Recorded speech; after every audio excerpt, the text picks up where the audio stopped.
Hello, General Biology. This is our second video on climate change over surface temperature increase. So let's get right to it and start talking about the scientists.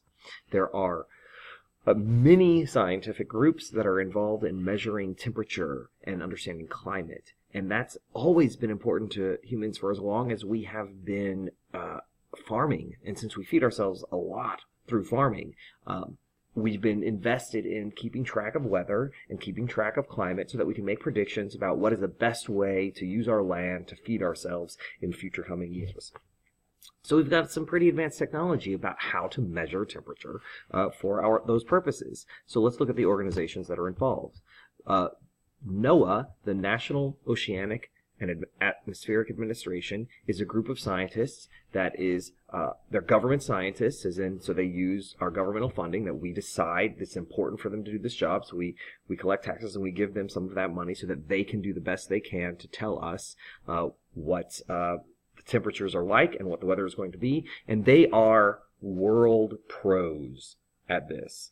There are lots of organizations that use their forecasts and use their information and use their data because it is the top reliable source for this kind of information. So that's one group. Another group is NASA. NASA has assets and resources that they can use to track temperature. And also there are lots of scientists in universities around the globe that measure and keep track of these things as well. And we also have records from the past through almanacs to help us keep track of what weather was like in the past. So we've got lots of groups that contribute to this data.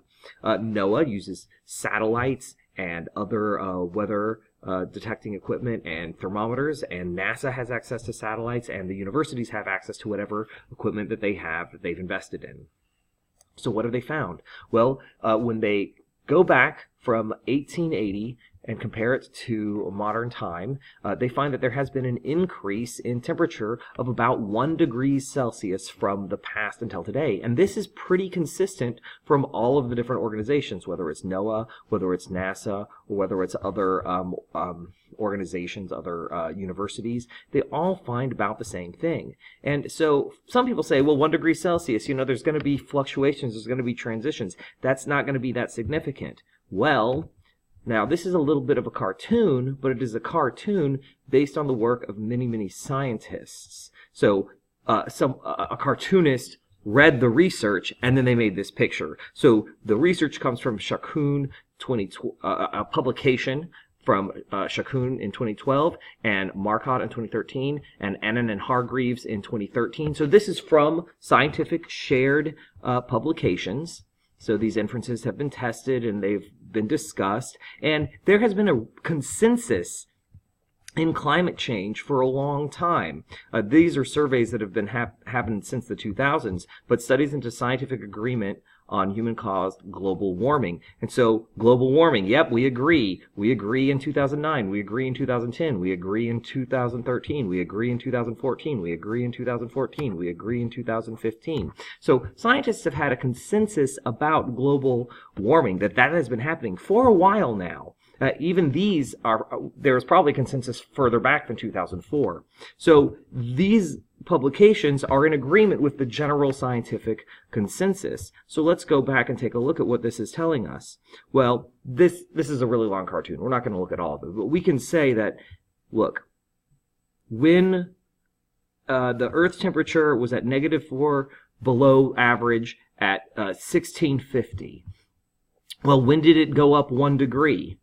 Well, the next time it went up 1 degree was here, 1350. So what is that? 1650 minus 1350? That's 3,000 years. So it took 3,000 years for the Earth's temperature to rise 1 degree. And then if we scroll down, it took another 1,000 years for the Earth's temperature to rise 1 degree. The problem is that this change in temperature is very, very slow over thousands of years. Whereas if we go to where we are today, we've got a change of 1 degree that occurred in 100 years.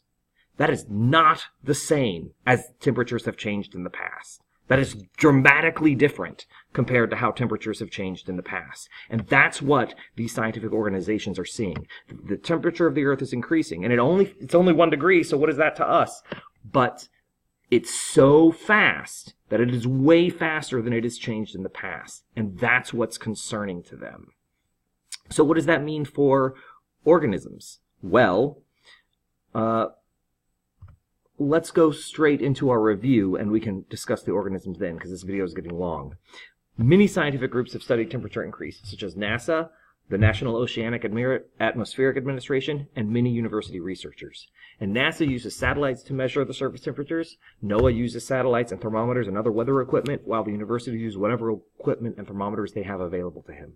They've observed that the temperature has increased 1 degree Celsius in the last 100 years. And this is significantly different because in the past it would take thousands of years for the temperature to go up 1 degree Celsius. This affects ecosystems because there are many species, both aquatic and terrestrial, that are temperature sensitive. If the temperatures change, those species risk having to move to new regions or extinction, and that would cause ecological disturbances. Also, warm water expands. And so, if you have a lot of water on the earth and it expands, that's going to contribute to sea level rise. I know we had to rush this video at the end because it went long, but I hope this helps. Struggle well.